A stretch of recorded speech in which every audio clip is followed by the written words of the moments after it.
The diamonds came down the great staircase at 9:30, and they were not on the Duchess.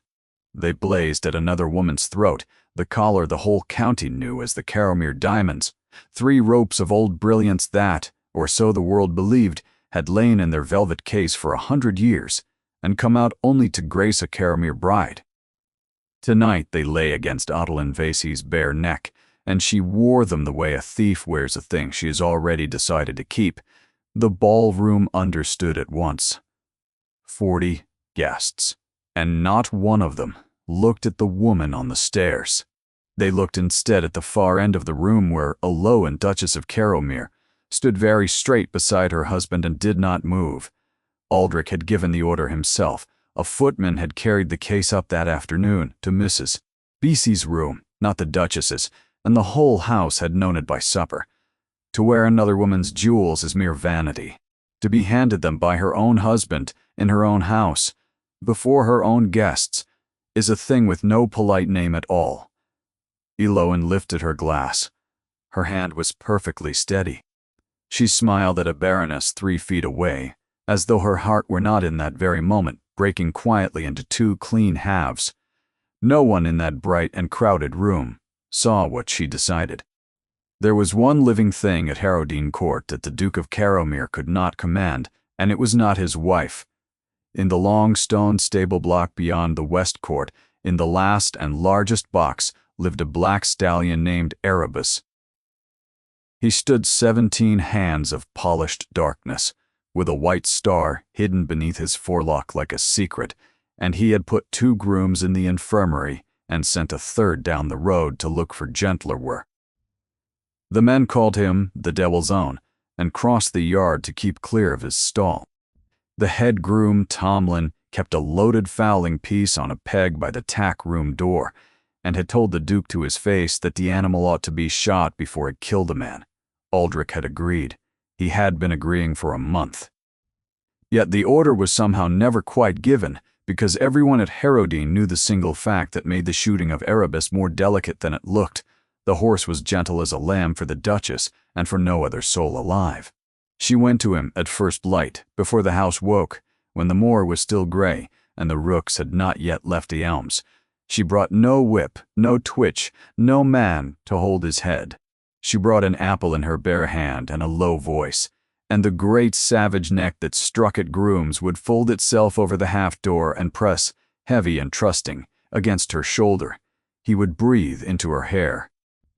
He would stand for her like a carved thing while she ran her palm down the long muscle of his throat, and told him, in the soft Cornish she never used in the drawing-room, that he was a good boy, the best and the bravest boy, and that she had not forgotten where the 2 of them came from, for Erebus was hers.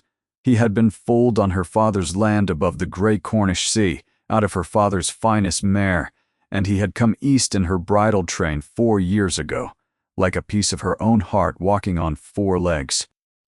The marriage had taken everything else that was hers and rubbed her name from it. Not the horse. The horse remembered. In 4 long years, the horse had never once pretended she was less than she truly was. The household read the bond the way frightened people always read what they cannot explain. The kitchen maids whispered that the Duchess carried the old Cornish charm in her blood, that she could talk the temper out of any beast. Tomlin said only that it wasn't natural, and touched the cold iron of his gun. Even Aldrich, who believed in nothing he could not bank or breed, had been unsettled by it. He had come down to the yard one morning, meaning to master the brute himself, and Erebus had screamed and struck the boards to splinters and rolled the whites of his eyes, and then Eloan had stepped past her husband without a word, laid one flat hand upon the velvet nose, and the storm had simply gone out of him like a candle pinched between 2 fingers. The Duke had not liked that. A man does not care to learn in his own stable yard that a creature will die before it obeys him and lie down meek for his wife. So on every ordinary morning, the pattern held. She came, he gentled, and for 1/4 of an hour in the raw dawn, the Duchess of Caromere was neither ornament nor afterthought, nor the woman whose jewels another woman wore. She was simply Eloan, and there was one heartbeat on all that great estate that knew her name and was glad of it. Then she would kiss the white star, climb back to the cold grand house, and put on her other face at the door. And no one at Harrowdean had yet thought to ask the only question that mattered. If the horse was hers, truly, lawfully, unanswerably hers, then what else in this proud house might be hers as well? Her name had not always been Caromere, and the name she was born to had bought every grey stone of the house that now looked down upon her. She was Eloan Trevanion, the only child of Jago Trevanion of Penhale, and the Trevanions had been rich, vulgarly, gloriously, ungentlemanly rich, at a time when the Dukes of Caromere were quietly selling their grandmother's portraits to pay the men who mended the roof. 1 tin first, then copper.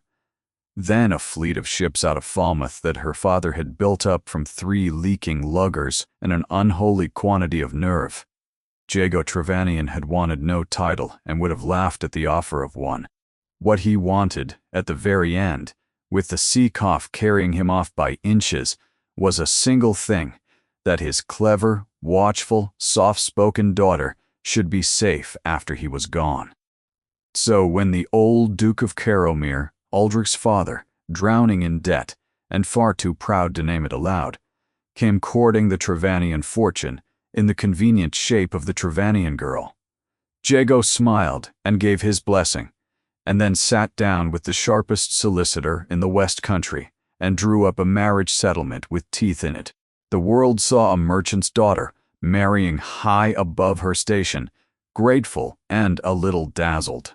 The world saw, wrongly, what the paper actually said folded now inside a plain tin box at the bottom of Marin's mending basket, where no Caromere would ever stoop to look, was that the entire Trevanion fortune entered the marriage as Eloan's own separate estate, hers and never her husband's, held in trust, and returnable to her whole and undivided should certain conditions her father had named ever come to pass.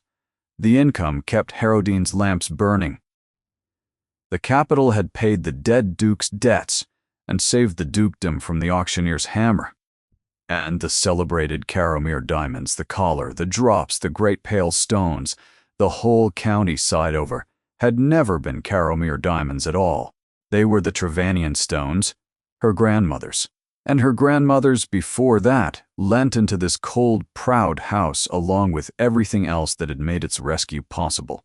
Aldrich did not know the half of it.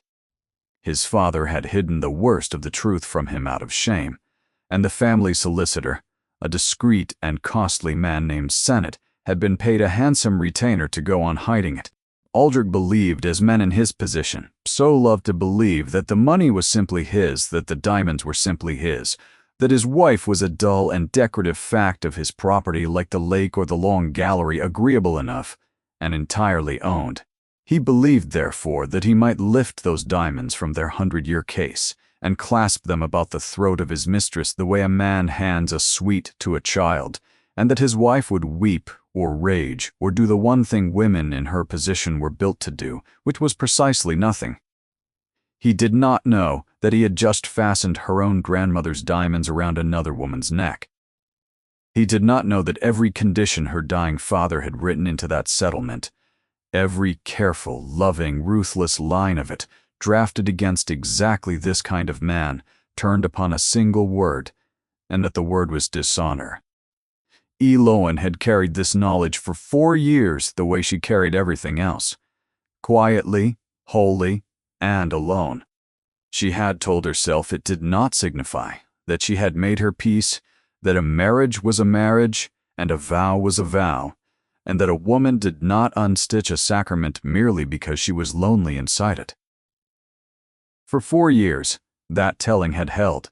It held until 9:30 that evening, when the diamonds came down the staircase on another woman, and something in Eloan Trevanion that had been folded very small and put away for a very long time stood up and stretched and remembered its own true name. She smiled at her baroness. She set down her glass. And somewhere beneath the flawless calm of her face, a clause her father had written in his last winter began, ever so softly, to tick. The ball did not end so much as drain away, guest by guest, carriage by carriage, until the great hall held nothing but candle smoke and the sweet wreckage of spent flowers.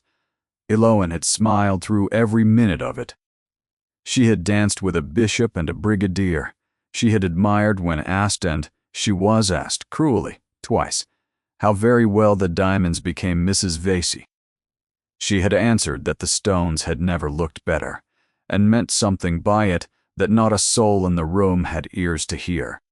Only when the last wheels had ground away down the long avenue did she go out, still in her pale silk, across the wet west court to the stables. She carried no lamp. She knew the way in the dark as she knew the way through her own grief. Erebus was awake. He always knew her step. The black head came over the half door, and she put both arms about the great warm neck and stood there in the blackness. And for the first time in that whole long night, she let the mast come down. She did not weep loudly. She had unlearned that, years ago, tears were a coin that women like Adolin loved to be paid in. She only pressed her face into the coarse warmth of his mane and breathed once in a way that shook her whole body, while the horse stood like a patient wall of muscle and bore it for her. A single tear went into his coat and was lost there. That was all. That was all she would permit herself to spend. Not for them, she whispered against him. Never again for them. And then, because she was who she was, she straightened. She dried her face with the back of one gloved hand. She mastered it, the way her father had taught her to master the seasickness as a child, by fixing her eyes on the far horizon and simply refusing to be moved. By the time she stepped back from the stall, her face was calm once more, and quiet, and entirely her own. She did not know that a window had stood lit behind her the whole while. High in the east front, Aldrich watched his wife in the moonlit yard, a glass of brandy going warm and forgotten in his hand. He had expected, he scarcely knew what, a scene, a fit of weeping he could file away as hysteria. Some soft collapse that would prove him right to have grown weary of her. What he saw instead was a woman embrace a killer of a horse, as though it were the only friend she owned in the world, break for the space of a single breath, and then gather herself back together with a discipline he was not at all certain he possessed. It was not her grief that unsettled him. It was her command of it. And for the first time in 4 careless years, the Duke of Caromere felt the cold touch of a thought he could not name, that he might have very badly misjudged the quiet woman he had married. He told himself it was the brandy. Aldrich, 9th of his name, lay in the great curtained bed where 6 dukes had died before him, stared up into the dark of the canopy, and told himself a number of comfortable things. That a wife who did not weep was a wife who did not greatly care. That Eloan had always been cold, a still gray pond of a woman, useful, decorative, dull. That a man of his blood and his burdens was surely entitled to a little warmth wherever he might find it, and that he had found it in Adolin, who laughed, who blazed, who wore diamonds as though she had been born expressly to outshine them. These were old thoughts, and they had always fitted him comfortably before, the way a good coat fits. Tonight they hung wrong at every seam, for he kept seeing it. The yard, the moonlight, the pale silk, the savage horse, standing meek as a lamb beneath his wife's bare hands. He kept seeing the single breath that had shaken her, and the way she had stopped it. Not, he understood now, because she felt too little, but because she felt far too much, and had simply resolved that not one drop of it would be spilled, where her enemies might gather to watch. He had given Adeline the collar as a kind of test, though he had not confessed as much even to himself. He had wanted Eloan to react. He had wanted, if he was honest, here in the dark, where a man cannot help being honest, to be released, to provoke some ugliness in her that would let him feel ill-used and justified, and free to want what he wanted. A scene would have done it. Tears would have done it. A shrieking accusation before the bishop would have done it beautifully. She had given him nothing whatever to despise. She had given him only dignity. And dignity, he was discovering, is a most uncomfortable thing to have wronged. Down the corridor, in the guest suite he had given over to his favorite Adeline, lay asleep with the diamonds spread across the dressing table like the spoils of a small war. She had not wished to surrender them at the evening's end. Surely the Duchess does not begrudge them, she had murmured, turning her white throat to the glass. She has so little use for pretty things. And he had let her keep them till morning because it was easier, because Adeline had a gift for making everything difficult feel briefly deliciously simple. But lying here in the dark, he found her voice had begun, ever so faintly, to grate upon him. There was a greed in it he had mistaken for spirit. There was a cruelty in she has so little use for pretty things that he had laughed at 3 hours ago and could not, for the life of him, laugh at now. He thought of the early days when the marriage was new and Eloin had come to Harrowdean a stranger from the far green edge of the kingdom, with sea light in her, and a quickness she took great pains to hide. He remembered, he had forgotten that he remembered, how she had once set the estate accounts to rights in a single afternoon, accounts that had defeated his steward for a week, and had then said nothing of it, and let the man take the credit, because she had seen that he was frightened of being thought a fool. Aldrich had thought her merely modest.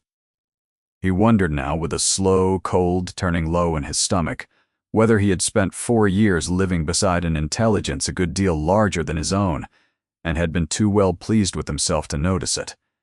Why did she not fight? That was the splinter. He could not work free. Every creature he had ever known fought for what was its own. Tomlin fought for his place. Adeline fought, prettily and without cease, for everything she touched. The very horse in the yard would fight any hand on earth that was not hers. People did not quietly surrender what they prized. They clawed, they wept, they schemed. Eloin had stood in the middle of her own ballroom and watched another woman wear her jewels, and had said only that the stones had never looked better and had meant something by it. He was certain of that now. He had heard it. At the time, as the sound of defeat. He lay awake and heard it again, and this time it did not sound like defeat at all. It sounded like a woman quietly closing a ledger and ruling a line beneath the total. He rose, which he never did at such an hour, and stood at the black window. The sky over Brackmore was the color of pewter, not yet touched with any light. He thought unaccountably of the muniment room at the dark heart of the house, of old Senate's locked japanned boxes, of the deeds and the settlements that no duke ever troubled himself to read, because dukes are not made to read papers, they are made to own them. He had never once looked inside those boxes. His father had warned him off them with the heat he had taken, at the time, for simple bad temper. Leave the papers to Senate, boy. They are dull, and they are done with. For 4 years that had suited Aldrich entirely. Now, watching the slow gray climb of the coming dawn, he felt the first thin thread of a dread he could not name, the suspicion that a man may hold the title to a house and still not know what is written in its deepest drawer, and that his wife, his still, his quiet, his never-fought-for wife, might know it far better than he ever had. He would speak with her at breakfast, he decided. He would set it right, or some part of it right. There was time enough for that. He was wrong about that. There was almost no time at all. Eloin had not undressed. She sat at the dead hearth of her own room, with the pale silk still upon her and her hair still pinned, and she waited, because waiting was a thing she did better than anyone alive. A little after 4, Marin came. Marin had been her nurse in Cornwall, and her maid in every year since, and she crossed the sleeping house like a small gray moth, and she heard a great deal that grander people imagined was private. She knelt at her mistress's chair and spoke low and quick. Mrs. Vesey was leaving at first light, Marin said. The traveling chaise was already ordered for sunrise, and she meant to carry the diamonds away with her to London. She had told her own woman so, laughing in her glass, as a parting gift from his grace. What was given, she had said, was given. Eloin said nothing. Her hands lay still and folded in her lap. There was more, Marin whispered, and worse of it. Mr. Sennett had been sent for. The solicitor was to come up on the morning coach before noon to set his hand to some small matter of the estate. The steward had let the phrase drop in the servants' hall over his beer. No one below stairs knew what the small matter might be. But Marin, who could not read a single word, had carried that plain tin box for 4 long years, and she knew well enough what manner of small matter brings a duke's solicitor hurrying up a country road before noon. So, there it lay, set out plain in the dark. By sunrise the stones would be gone from the house. By noon the papers might be quietly touched. Whatever Elowen meant to do, she would have to do it in the few black hours that yet stood between this moment and the dawn, alone in a hostile house, against a husband, a mistress, and a paid man of the law. For so long she had told herself there was time.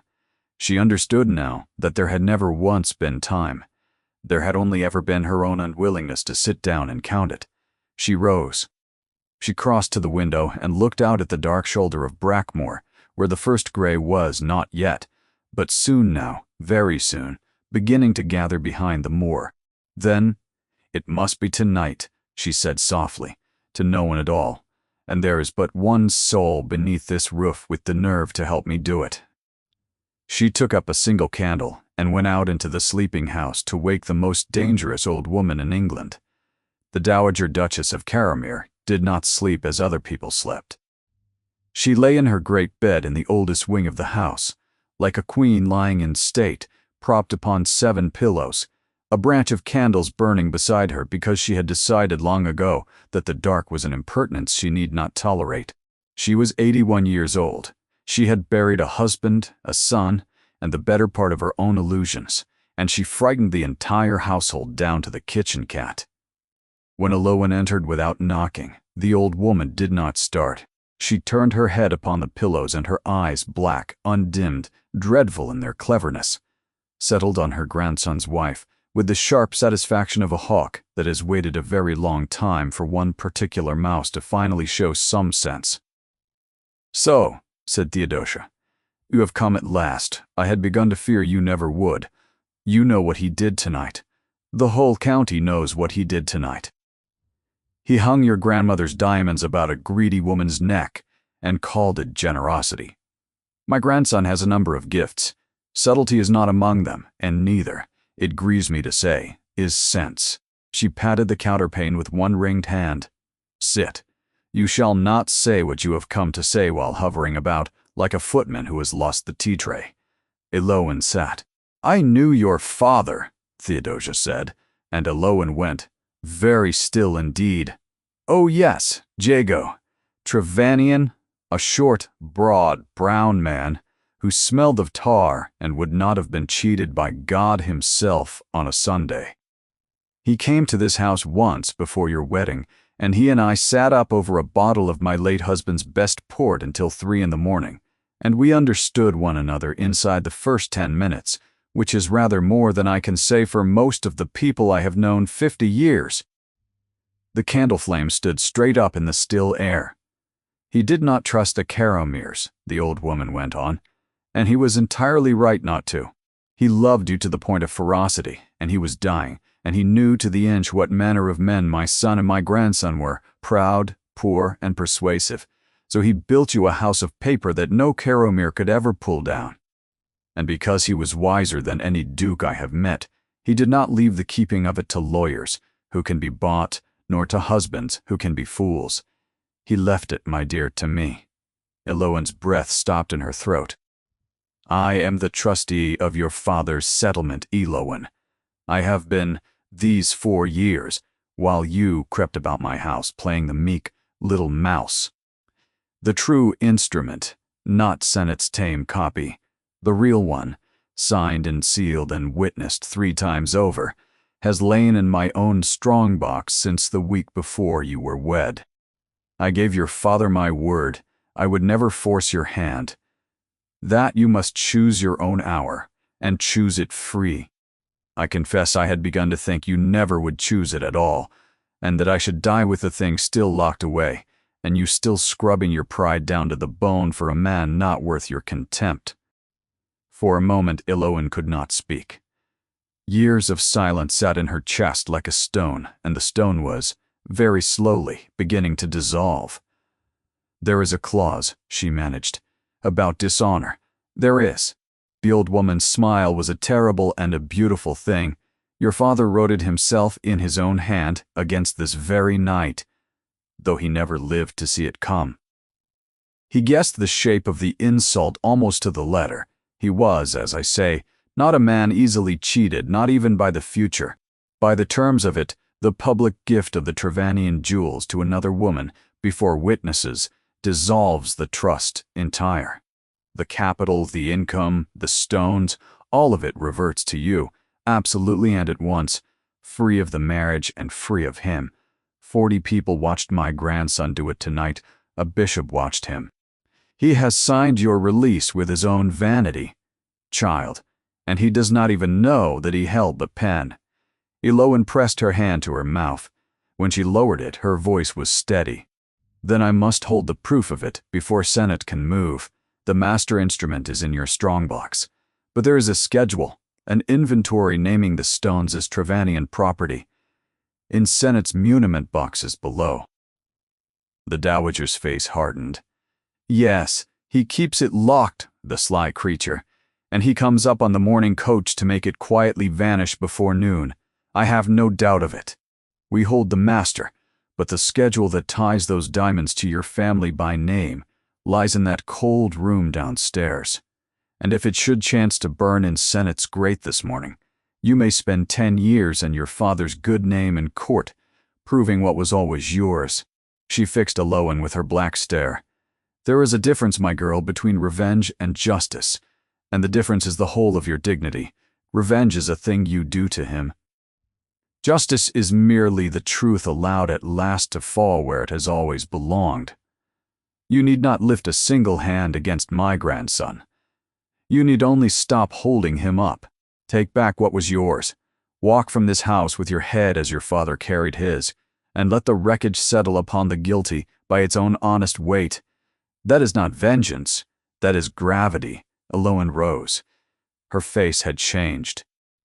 Somewhere in the last quarter of an hour, the maid had gone out of it altogether, and the merchant's daughter, quick, cold, and unafraid, had come home. "Lend me your keys," she said. The old woman drew 2 keys from beneath her pillow, where they had apparently waited a very long time for this hand, and laid them in Iloan's palm. "Go quietly," she said, "and Iloan, when it is done, come back and tell me everything. I have not enjoyed a morning this much since my husband died. We will pause the story here for just a moment. If this tale of a quiet woman finding her strength is holding you, please do take a second to subscribe. It truly helps these stories reach the people who need them, and there are many more waiting for you. And now, back into the darkened sleeping house and down to the one cold room where the whole of the morning's battle would be silently won or lost. The muniment room lay at the cold heart of Herodine, a windowless stone chamber behind a steward's office where 400 years of the dukedom's secrets slept in iron-banded chests and stacks of black Japan tin. No fire was ever lit there for fear of the papers. The air tasted of dust and cold wax, and the particular chill of a place the sun has never once been permitted to find. Iloan went down to the sleeping house with the dowager's keys clutched in her fist and a single shielded candle held low against her skirts. She had learned the geography of Herodine the way a prisoner learns the cell, every loose board, every door that sighed upon its hinges, and she went by the back stairs and the servants' passage so as to pass no bedroom door. Twice she froze at a sound and stood breathing in the blackness until it proved to be only the old house settling on its bones. Once a mouse ran across the toe of her slipper and she did not so much as flinch. She had spent 4 years unlearning how to flinch. At the turn of the lower passage she heard voices, and her heart climbed into her throat. 2 of them, low. Behind the steward's door, which stood ajar with a knife of yellow light along its edge, she pressed herself flat into the black recess of a doorway, and made herself a part of the stone. One voice was the steward's. The other was thin, dry, and precise, and it took her a moment to place it, for she had heard it only twice in 4 years. Senate. The solicitor had not come on the morning coach at all. He had come in the night quietly, ahead of his own appointment, the better to do his quiet work before the house was up. "Before 9, Senate was saying. "His Grace signs. The deed is witnessed. The schedule goes into my case and out of this house, and the matter is closed past any unpicking. See that the fires are lit early in the small library. I shall want a good blaze." Aloan understood the blaze. Her blood went cold, and then very, very hot. A latch lifted. She shrank into the dark as the steward came out with a candle and went off toward the kitchens, his footsteps fading, and a moment later Senate himself emerged, locked the steward's door behind him, and walked away in the other direction toward the guest wing, his dry tread precise upon the flags. She did not breathe until the silence had swallowed him whole. So she had less time than even Theodosia had feared, and a man already awake in the house who meant to burn her name to ash by 9 o'clock. The muniment door was oak, studded, and locked. The dowager's larger key turned it with a heavy, oiled click that fell upon the stone passage, loud as a pistol shot. The Loan slipped inside and drew the door to behind her, and this time, schooled by the fright, she turned the key again in the inner lock, and was glad of it. She set the candle upon the steward's high desk and shielded its flame behind a fat ledger so that its light fell only where she needed it and nowhere else.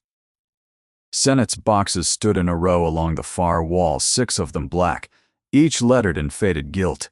She knew the one she wanted. The dowager had described it to the letter. The 4th from the left, Caromere, settlements and schedules. It was locked, of course. But Jago Trevanian's daughter had not come into the dark unarmed, and the small brass key the old woman had pressed into her hand slid into the box lock, and after one breathless, reluctant moment, turned.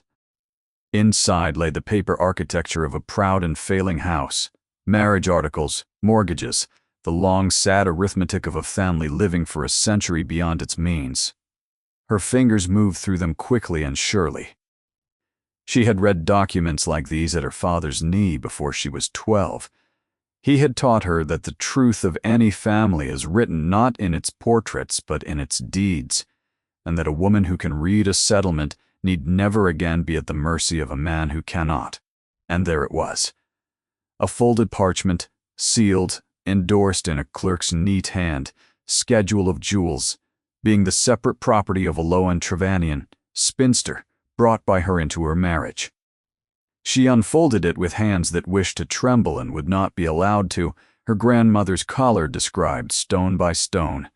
The drops, the great pale brilliance, each one named, each one weighed, each one bound by law to her family and to her. Beneath it lay something newer, the ink scarcely dry. She drew it out and read, and the heat in her blood became something cold and clear and final. It was a deed of gift, drawn in Senate's own dry hand, dated that very day. By it the Duke of Caromere conveyed the diamond parure, known as the Caromere collar, absolutely and irrevocably to one Adeline Vesey, widow. There was a line at the foot for the Duke's signature. It was not yet signed. It was to be signed, no doubt, before the bishop's eyes were fairly open, witnessed, sealed, and made a fact of law before any soul who might object had so much as risen for breakfast. So that was the small matter. Not to lend the diamonds, to give them, to tear the last and dearest of the Trevanian stones out of her hands forever and fasten them upon her rival, with the law's own blessing and a good fire to burn the proof. Her father had been right about everything except the date. Aloan folded the schedule and the unsigned deed together and slid them into the bodice of her gown, against her heart, where 4 years ago she had carried her father's last letter on the long, cold journey east. Then she began, with great care, to set Senate's box back exactly as she had found it, that he might not learn until far too late that the ground had moved beneath him, A board creaked in the passage. She pinched the candle dead between finger and thumb, and the dark came down absolute and total, black water closing over her head. She stood with her back against the cold tin boxes and did not breathe. The handle of the muniment door turned and met the lock she had blessed herself for turning. It rattled softly, twice. A silence. Then a line of gray light bloomed at the very edge of the frame as a key, another key, a master key, slid home from the outside, and the lock gave, and the door swung in. Lamplight, low and gold, swung across the stone floor and climbed the chests toward where she stood, and a voice she knew far better than she wished to, quiet and entirely awake, spoke into the dark. "I wondered," said Aldrich, "who would come for them first. I confess I did not think it would be you." She did not move. She did not speak. For one wild instant the old instinct rose in her like a tide, to apologize, to explain, to make herself small and soft and harmless, as she had made herself small and soft and harmless through all the long years of her marriage. She felt the very shape of the lie forming on her tongue. "I could not sleep, your grace.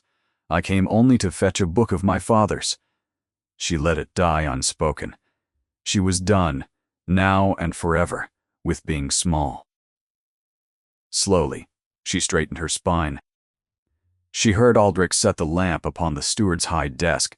The gold light steadied and spread and filled the stone chamber, and she lifted her chin and looked her husband full in the face, for what she understood, with a strange far-off sorrow, to be the first time in years that she had truly looked at him at all. He looked terrible, not angry. She had braced herself for anger and could have met anger standing. He looked instead like a man who has walked into a room he has known all his life and found the floor simply gone from under him. He stood in his shirt sleeves, his dark hair disordered, and his gaze traveled from her face down to the place where her hand pressed flat against her bodice, over the hidden papers, and slowly back up to her face again. "What have you taken?" he asked. "Nothing," she said. "That is yours." Her voice did not shake. The perfect quiet of it seemed to unsettle him more than any weeping or any rage could have done.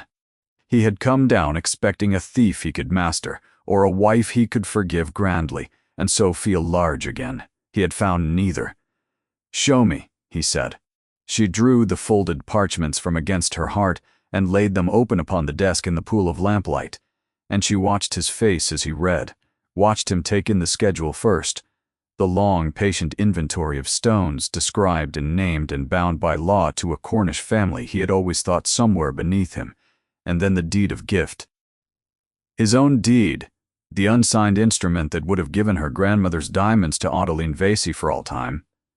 "You meant to sign this in the morning," she said. It was not a question, and he did not insult either of them by treating it as one. His jaw worked. He had the look of a man assembling, piece by terrible piece, a picture he very much did not wish to see whole.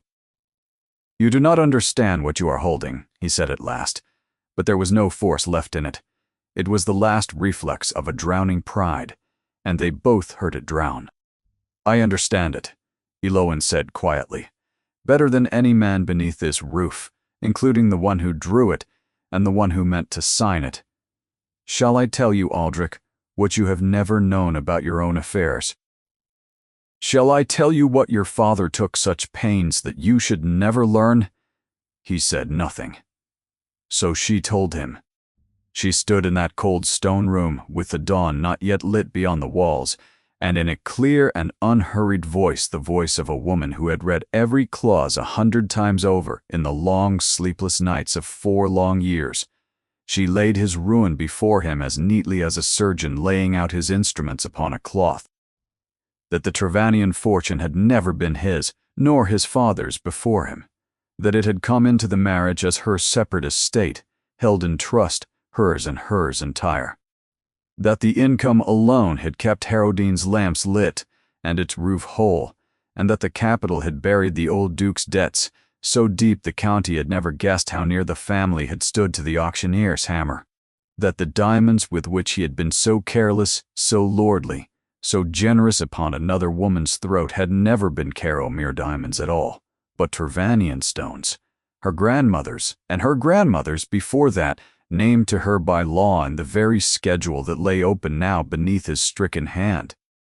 And that her father, that short brown man who smelled of tar and would not be cheated by God himself, had written into the settlement a single quiet, ruthless clause against the precise contingency of a Caromere who would one day shame his daughter before the world.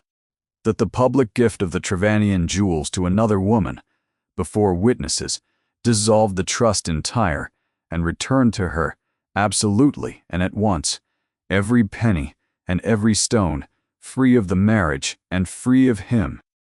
40 people watched you clasp my grandmother's diamonds upon your mistress tonight, she said. A bishop watched you do it. You did not merely break my heart, Aldrich, which, God help me, I might in time have found a way to forgive. You broke the trust. With your own 2 hands before witnesses you signed away the whole of everything you married me to keep, and you did not even know that you were holding the pen. The lamp hissed. Far off in the sleeping house, a clock told the half hour, and the single note fell into the silence like a stone dropped into a deep well. Aldrich sat down upon the steward's stool, slowly, as though his legs had ceased to take his orders. He looked at the papers, he looked at his wife, and upon his face, where she had so long expected to find at last either anger or contempt, there bloomed instead something far worse for him and far stranger to her, a dawning, devastating recognition. "Who are you?" he said. He did not say it as a master says it to a servant. He said it as a man says it to an equal. He has only just met, across the cooling body of the marriage, he has only just killed. "I am Elowen Trevanian," she said. "I always was." You were merely too well pleased with yourself ever to look for a long moment. He could not answer her. When at last he did, his voice had shed every ounce of its ducal weight, and was only the voice of a frightened man in a bare stone room before the dawn. "Stay." The word came out cracked. "Elowen. It need not be known. None of it. Senate can be silenced. He is a paid man. He will take a price. The diamonds will be back in your hands within the hour. I swear it on my name. Adeline will be gone from this house before the gong, and never spoken of again. We can mend this. I will mend it. Only stay." And Elowen looked at the man she had married, who in 4 long years had never once asked her to stay until the very moment he understood precisely what it would cost him to let her go, and she felt the last small foolish thread of her old hope draw tight and snap and fall away and leave her lighter than she had felt in the whole of her life. "No," she said gently, almost to her own astonishment, kindly. "I do not think that I will." And somewhere beyond the thick stone walls of Harrowdean, faint and gray and entirely certain, the first cock of the Brackmore dawn began to crow. By the time Elowen climbed back up into the living part of the house, the black windows had begun to bleed to the color of slate, and the first servants were stirring in the deep of the building, a clatter of a grate being raked, the cough of a sleepy footman. She had perhaps 2 hours of half-dark left to her, and a great deal to do in them. She did not run. She had not run from anything in a very long time, and did not propose to begin now. She walked to the dowager's wing and laid the schedule and the unsigned deed in Theodosia's waiting hands, and the old woman read them by candlelight with a face that grew, line by line, into something close to terrible joy. "He drew a deed of gift," Theodosia breathed.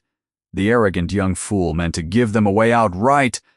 Oh, your father is laughing somewhere, Elowen. I can very nearly hear him." She set the papers down and rang, hard, for her own woman. "Now, we do this properly, before witnesses, in the light, where nothing can later be whispered into a different shape. Dress me. And send word to my grandson that the Dowager Duchess of Caromere desires the family in the small library at first light, all of the family, mind, and that includes the guest. The guest did not wish to come. Adeline Vasey was discovered in her room, half into her traveling clothes. The diamonds already nested in a velvet case among her packed boxes, the chaise she had ordered standing ready in the grey yard below. When the dowager's summons reached her, she laughed it off. When it was repeated, with the weight of the old woman's name behind it and a pair of unsmiling footmen at the door, the laugh thinned considerably. She came down at last with her chin high and the velvet case clutched in both gloved hands. Having decided, one could see, to brazen the whole thing out, she had badly mistaken the room she was walking into. She came down the great stair the way she had come down it the night before, slowly, deliberately, conscious of her own beauty, conscious of the eyes she imagined upon her. But there were no admiring eyes this morning. The hall was empty and grey and smelt of cold ash, and the two footmen walked a pace behind her like jailers, and somewhere above her she heard very faintly the sound of the chaise being turned in the yard ready to carry her away, though whether toward triumph or toward nothing at all, she had not yet understood. She lifted her chin a degree higher and told herself it was triumph. The diamonds were in the case in her hands. Possession, she had always found, was a great deal of the law. The small library was full of cold dawn, light, and colder faces. The dowager sat enthroned by the unlit hearth like a judge upon a bench. Aldrich stood at the window with his back half turned, grey-faced, a man watching a building burn that he himself had set the torch to and could now only watch. And the Duchess, the quiet, the decorative, the despised little Duchess, whom Adeline had dismissed in a single careless sentence the night before, stood very straight and very calm in the center of the room in last night's pale silk, with a folio of papers in one hand, and did not look in the smallest degree like a woman who had lost anything at all. It was the Duchess who unsettled her most. Adeline had prepared herself for the old woman's venom and the Duke's weakness. She had not prepared herself for this. She had spent a whole season believing Aloan of Caromere to be a dull grey nothing, a piece of the furniture that happened to wear a wedding ring. The woman standing before her now was not dull, and was not grey, and was very far from nothing. And Adeline felt, for the first time, a cold finger of doubt trail down her spine. "You wish to see me?" Adeline said to the room in general. "At this barbarous hour." "I wish to see the diamonds," said the dowager pleasantly. "Open the case. His Grace gave them to me." Adeline's grip tightened upon the velvet. "Freely, as a gift." "I will not be. He gave you nothing," Aloan said. It was the first time she had ever addressed the woman directly, and the quiet of her voice cut through Adeline's bluster like a cold knife through warm butter. No one crossed the room, unhurried, sovereign, and from the folio in her hand, she drew the deed of gift and held it up open, so that the other woman might see the foot of it plainly. "This is the deed that would have made them yours," she said. "Drawn yesterday, witnessed by no one, signed, you will observe, by no one at all. A gift in law is not a gift until the deed is executed, Mrs. No. Vesey, and this deed was never executed, and now it never shall be. Which means the stones about which you have been so confident remained every hour of last night, exactly what they have been these 100 years and more, the property of my family and of me. She let that settle. You did not wear my diamonds last night by any right. You wore them on loan from a man who did not own them, to spite a woman he imagined had no use for pretty things." Adeline's painted composure cracked clean across. She turned to Aldrich, to the man who had set her up the stairs in another woman's jewels, and called it love, and found him still at the window with his back to her, and understood, in that one dreadful turning, the full and final measure of what she was to him, now that he was poor. "Aldrich," she said, "Aldrich, tell them. Give the Duchess her diamonds," Aldrich said. He did not turn around. His voice was ash. "And get out of my mother's library, and out of this house, and do not let me see your face upon the road." For a moment Adeline stood trembling, the case held against her like a shield. Then the footman stepped forward, and the fight went out of her all at once, and she set the velvet case down upon the table with a small, contemptuous click, as though it were she who discarded it, and not the world that was discarding her. She swept to the door. At the threshold she paused, and looked back at Eloin with the pure venom of the comprehensively defeated. "You think yourself very clever," she said. "No," Eloin answered, without heat, only very patient. "They are not at all the same thing, though. I will allow, they can look alike from a distance." She did not raise her voice. "Your chaise is waiting, Mrs. Vasey. The morning is cold. I should not keep the horses standing." And Adeline Vasey went, out of the library, out of the great grey house, out of the story altogether, and the wheels of her chaise ground away down the long avenue into the half-dark, carrying with them precisely nothing that had ever truly belonged to her. For a moment no one in the room spoke. The fire had not been lit, and the cold came up off the stone floor, and through the tall windows the sky went on graying toward the dawn. Aldrich had not moved from the window. He had not looked at the woman he was sending away. He had looked the whole while at the woman he had already lost, with an expression Eloin could not quite read, and did not any longer very much wish to. It struck her, in the quiet after Adeline's going, how little she felt. She had imagined this moment 1,000 times in her sleepless nights, had imagined it would taste of vinegar and fire, of vindication, of something fierce and hot. It tasted of none of those things. It tasted only of a great cold cleanness, like the air after a storm has finally blown itself out to sea. The woman who had worn her grandmother's diamonds to wound her was gone, and Eloin found she could not even hate her properly. Adeline had been a weapon, nothing more. The hand that had lifted the weapon still stood at the window with its back to the room. Eloin opened the velvet case. Her grandmother's diamonds lay there against the worn silk, cold and pale and patient as the sea. She did not put them on. She closed the case again, quietly, and held it in both hands, and for one moment her terrible calm wavered. Not for the Duke, and not for the jewels, but for the long-dead grandmother she had never known, and the father, who had loved her enough to build her a fortress out of nothing but foresight and law. 2 hours yet to sunrise, murmured the dowager, watching her with bright black eyes. And one more guest still abed in the guest wing, who stole up to this house in the night, ahead of his own appointment, to be early at his mischief, and does not yet know that he is already too late. Sit down, child, and drink something hot. The worst of it is over. She smiled, her terrible smile. Now comes the part I've been looking forward to for 4 years, pot a sink. The solicitor was sent for at 7:30, and came down from the guest wing where he had passed the remainder of the night, for he had not waited upon the morning coach at all, but had stolen up to Harrowdean in the small hours, ahead of his own appointment, the better to be at his quiet work before the house was awake. He came into the small library brisk and dry and certain, a black leather case beneath his arm and a sheaf of instructions in his head, a man who had managed the secret affairs of 2 Dukes of Caromere and fully expected to manage a third before his breakfast. He had been told only that the family wished to see him. He did not yet know that the ground had moved beneath him in the night. He knew it within the minute. He stopped 3 steps into the room. He took in the dowager enthroned by the hearth, and the Duke grey and silent at the window, and the Duchess seated very upright with a velvet case upon her knee, and a second document, a great parchment, heavy with seals and ribbon. A document he had last seen 4 years ago, and had been paid a great deal of money to forget lying, open upon the table in the center of them all.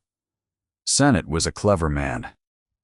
Cleverness in his profession consists chiefly in knowing the precise instant at which a game is lost.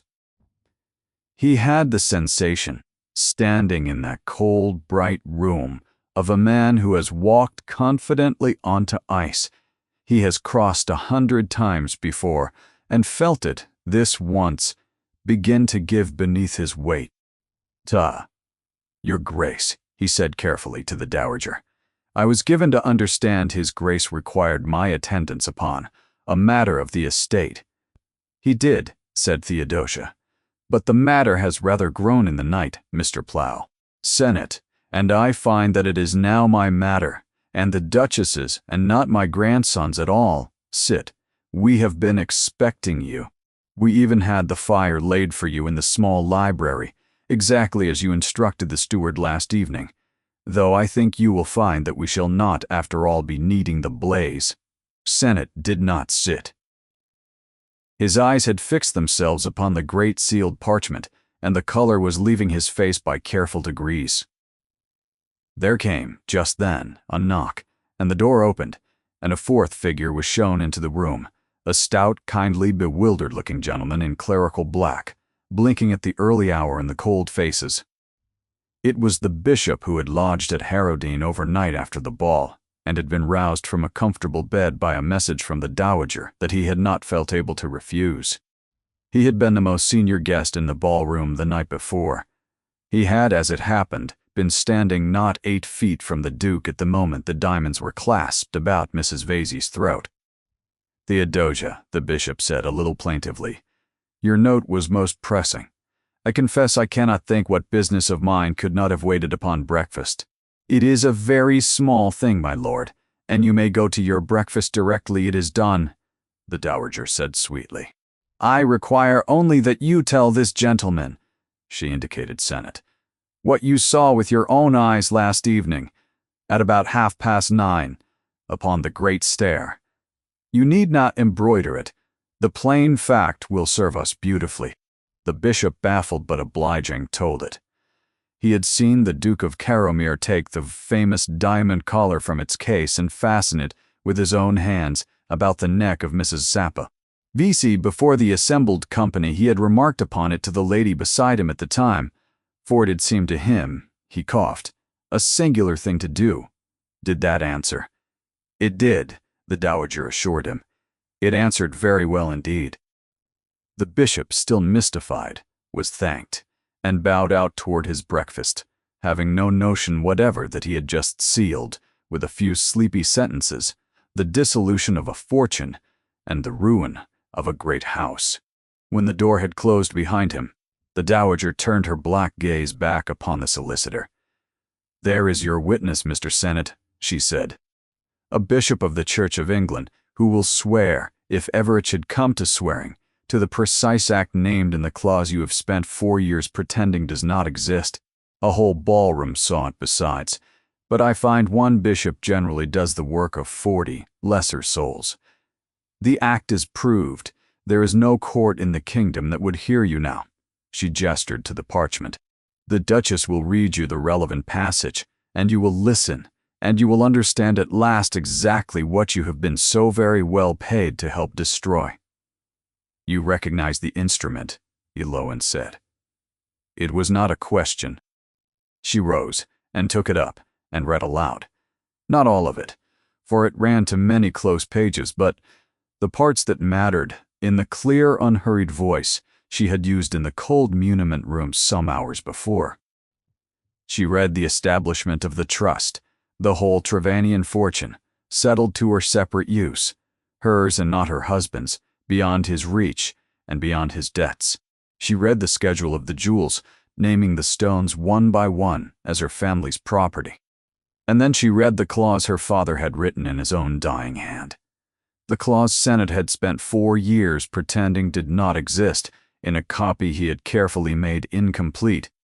That should the Duke of Caromere at any time alienate, gift, or bestow the Trevanian jewels upon any person other than his lawful wife, publicly and before witnesses, the trust should thereupon dissolve, wholly and at once, and the entire capital, income, and chattels, every coin and every stone, should revert absolutely to Eloan Trevania, free and clear of the marriage, and of all claims of her husband, his heirs, and his creditors, from the hour of the act.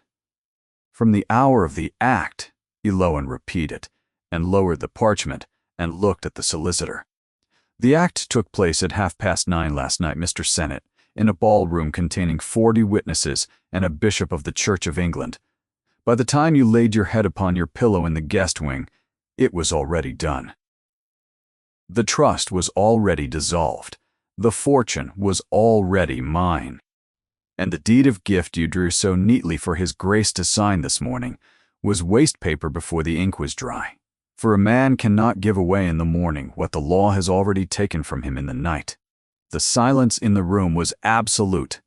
You knew of this clause, she went on, and now at last there was an edge beneath the calm, cold, and bright as the edge of the sea in winter. You have always known. You made His late Grace a copy with the teeth filed out of it, and you took his money to keep the original quiet. And when His Grace died, you went on taking my husband's money to keep it quiet still. And last night, when you saw your chance to make the theft permanent and unpickable, you drew a deed of gift and ordered the fire lit early so that the schedule naming these stones as mine might burn before the house was awake. She set the parchment down. I have the schedule, Mr. Sennett. I took it out of your box at 4 o'clock this morning. There will be no fire. Sennett's dry composure broke, as Adeline's painted composure had broken, and beneath it was the same small frightened thing that lives beneath all such men. Your Grace, he said, and then did not seem to know which Grace he meant, and the word fell apart in his mouth. Madam, I acted upon instruction. The late Duke. It was his wish. You were only paid, said the Dowager with vast contempt.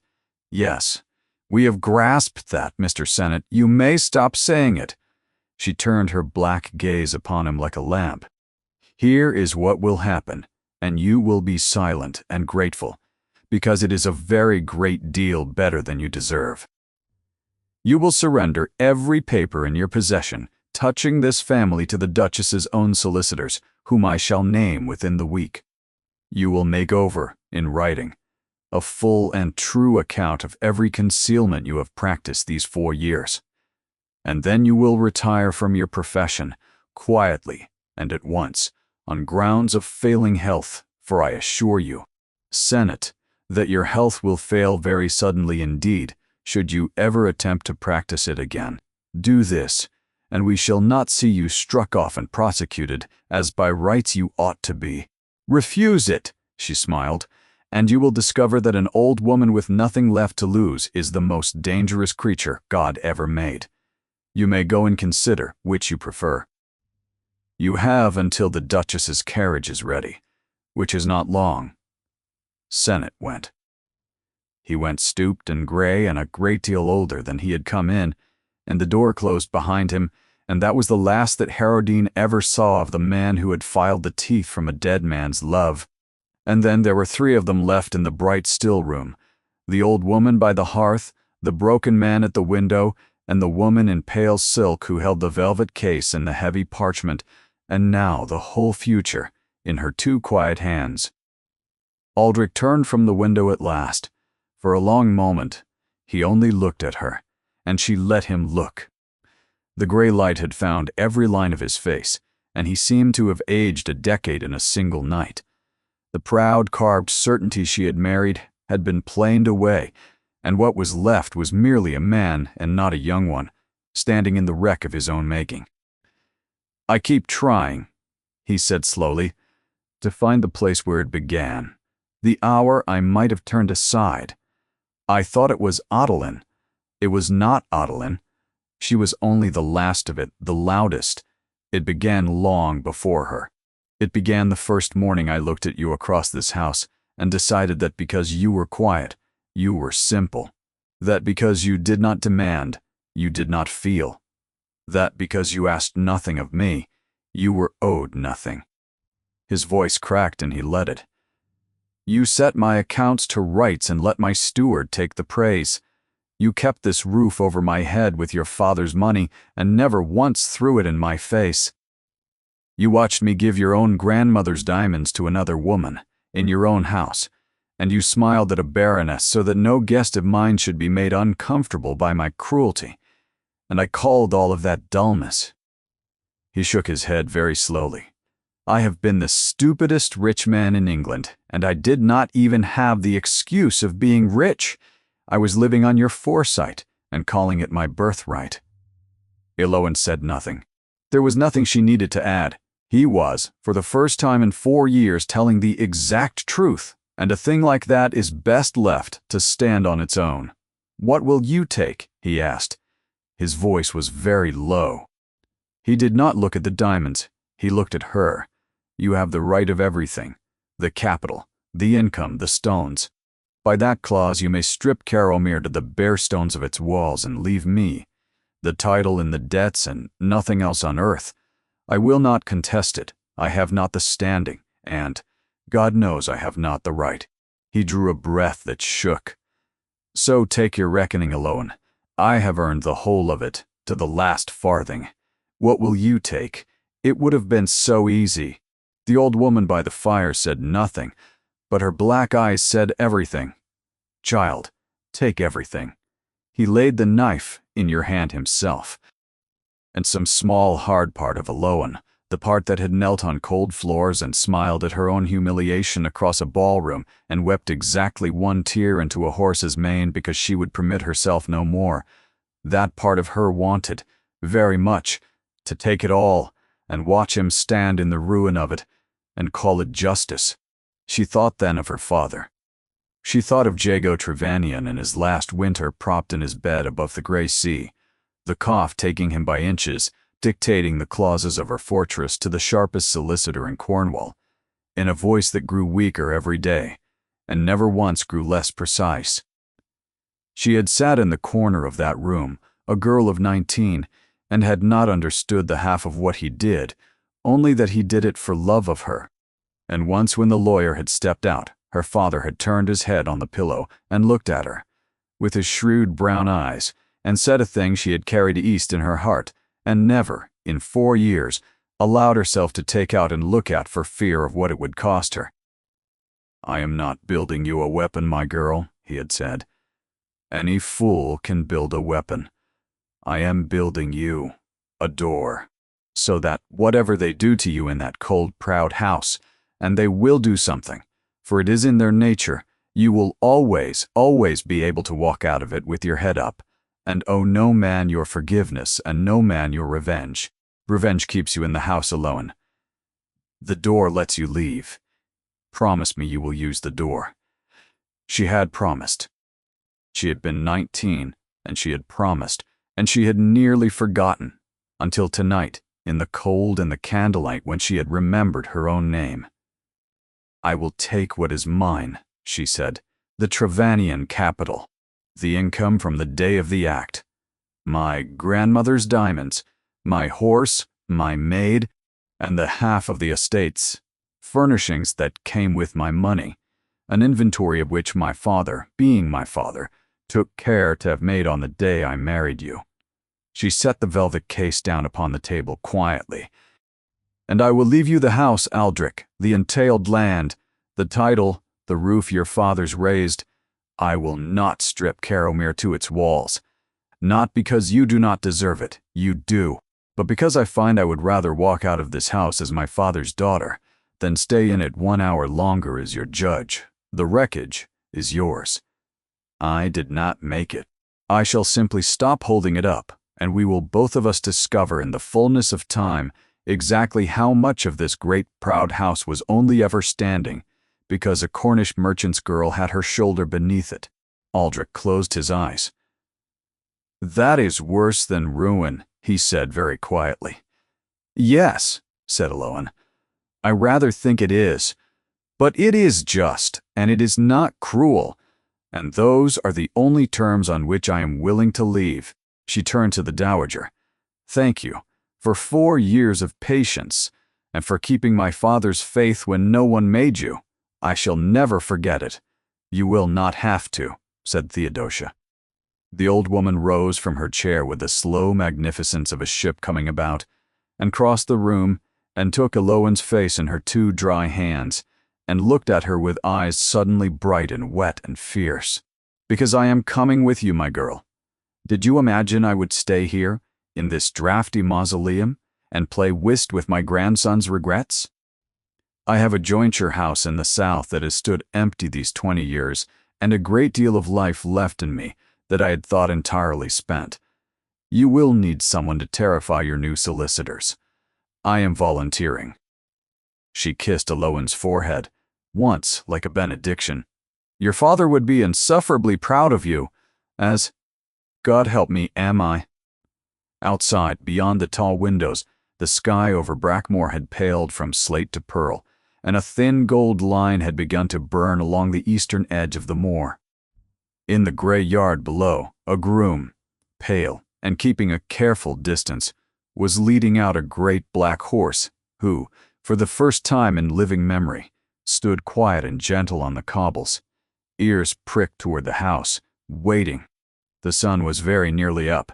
She did not leave in the chaise that had been made ready. She had thought she might, and then, standing in the dim hall with her cloak about her and the velvet case in her hands, she had changed her mind entirely. She went out to the yard instead, into the first true light of the morning, and the great black horse turned his head and saw her and made the low rumbling sound deep in his chest that he made for no one else alive. Eloan handed the diamonds up to Marin in the carriage and drew on her gloves and let the frightened groom leg her up into the saddle of the only creature at Harrowdean who had known her name from the very first day and been glad of it. Erebus stood like a lamb beneath her. He had always known. He had known before the Duke, before the Dowager, before Eloan herself had dared to remember, that the woman in the grey gown was not a grey woman at all, but something the cold house had never been able to see, and had, therefore, been determined to break. She gathered the reins. Behind her the carriage waited, with Marin and the Dowager, and a single trunk and a tin box that need never be hidden in a mending basket again. Before her the avenue ran east, down, off the moor and away. Gold now from end to end with the risen sun. Aldrich came out onto the steps. He did not call to her. Whatever he had been, he had learned at least that much in a single night, that there are doors a man may close behind himself, so finally that no word will ever open them again. He simply stood there, a tall gray figure on the steps of the house that was now only a house, and watched his wife sit a horse no one else could ride. In the light of the morning she was leaving by. Eloan looked back at him once. She felt, to her own faint surprise, no hatred, only a great clean weariness, and beneath it, rising, something that had been folded away so long she had almost forgotten its name. It was not triumph. Triumph is loud, and this was very quiet. It was simply the feeling of a person who has been carrying something impossibly heavy for a very long time, and has at last, in the cold light of dawn, been permitted to set it down. She did not say goodbye. She turned the great horse's head toward the east and the gold, and touched her heel to his side, and Erebus carried her down the long avenue and off the moor and out of the gates of Harrowdean Court as the sun came fully up, and by the time its light had reached the high windows of the house, the Duchess of Carrowmere was gone, and did not ever port. In all the years that followed, come back. They said afterward in the county that the Duke had let his mistress wear the Duchess's jewels, and that by sunrise the Duchess had left forever. They told it as a scandal, and shook their heads and thought they understood it. They did not understand the half of it. They never knew that she had taken far more than her jewels out of those gates in the dawn, that she had taken the very ground the great house stood upon, and that the proud, cold dukedom they still bowed to was from that morning on a beautiful and hollow shell, kept upright by nothing but appearances, the slow, kind mercy of the woman it had driven away. 2 years later, on the green cliffs above the grey Cornish sea, there stood a house called Penhale that had once belonged to a short brown man who smelled of tar, and that now belonged to his daughter. It was not a grand house by the measure of Harrowdean, but its windows were always lit, and its doors stood open to the wind off the water, and the people who worked its lands and sailed its ships, for the Trevanian fleet sailed again out of Falmouth under a flag its mistress had designed herself, spoke of the lady who owned it, with a warmth that no rule and no fear had ever bought. She knew their names. She knew the names of their children. She balanced her own accounts in a single afternoon, and let no man take the credit for her cleverness ever again. The Dowager Theodosia lived 3 months of every year at Penhale and terrified everyone delightfully and died. At last, at the age of 84, in a sunny room facing the sea, with Aloin's hand in hers and a glass of good port within reach, which is as good a way to go as the world allows. Marin kept the keys, and the tin box sat openly upon the library shelf, where anyone might see it, and was never needed again. And in the long paddock above the cliffs where the gorse blazed gold in the spring, a great black horse named Erebus grew old and easy and content, and let the children of the estate ride upon his broad back, and gentled for every soul who came to him, for he had carried his lady home, ever after, to be kind. As for the diamonds, her grandmother's collar, the cause and the emblem of the whole long, quiet war, Eloin wore them exactly once on the 2nd anniversary of the morning she had ridden out of Harrowdene. She wore them to a harvest supper for her own people, among the tar and the salt and the laughter, where they caught the light of 100 ordinary candles and threw it back, and where not one person in the room knew or cared what they had cost or what they had bought. And she thought, fastening the cold, familiar weight of them about her own throat at last, that her grandmother would have liked that very much, and that her father, somewhere out past the gray edge of the sea he had loved, was laughing still. She had been a duchess, and the world had nearly broken her into nothing. She had walked out of it by sunrise with her head high and her name her own, and built a life so full and so warm and so entirely hers, that the cold house on the moor seemed, in the end, like a dream she had once had on a bad night, long ago, and had been wise enough to wake from.